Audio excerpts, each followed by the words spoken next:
Down the dirt road on this warm winter afternoon, a young woman and her baby walk down a beaten path just feet from the Rio Grande River in South Texas, a trail thousands before them have followed until they're found by U.S. Border Patrol.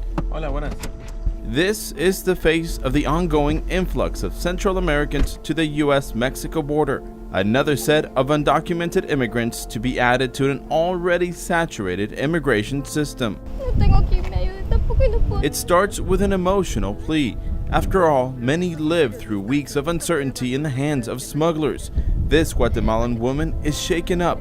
She was just smuggled across the border and is worried for her husband. She left because they wanted $450 in, I guess, extortion money.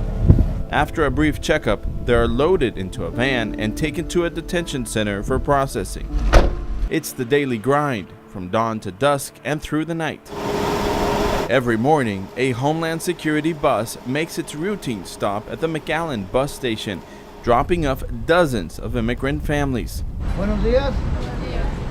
Yo me llamo Luis. They're lined up as church volunteers explain what they need to do in order to continue their journey into the country.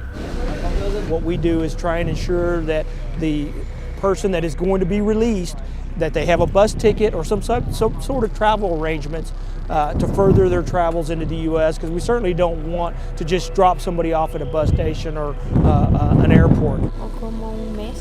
22-year-old Sadie Talia says she and her 2 children spent 3 days in a detention center, sleeping on the floor of a cold room. She was asked where they come from and where they're going, required information before their release. Sadie is hoping to soon reunite with her father in Chicago.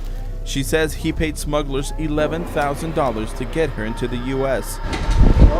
In some cases, these families give up their life savings for a chance at life in America. These families have traveled weeks to get to the U.S.-Mexico border, but it's not the end of the road for them here. There's a longer legal process that awaits them before they can call this home. We're over 500,000 cases in backlog. That means that some of those individuals will probably have to wait 2, 3, 4 years before they even get a hearing. Nearly 500,000 people were apprehended last year alone. Once they detain somebody, they got to have their day in court. Over the last few years, Border Congressman Henry Cuellar has requested more immigration judges to handle the influx. The U.S. Department of Justice tells us there are 292 judges in 58 courts across the country. Right now, 107 positions have yet to be filled. Positions Cuellar says should be placed on the border to help keep immigrants from being released out into the country.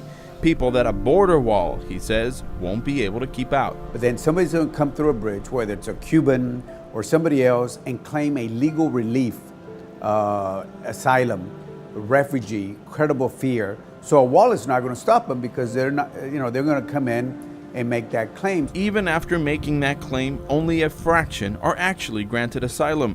That is why some choose to skip their court hearings, essentially falling through the cracks. On the Texas-Mexico border, Oscar Margain reporting.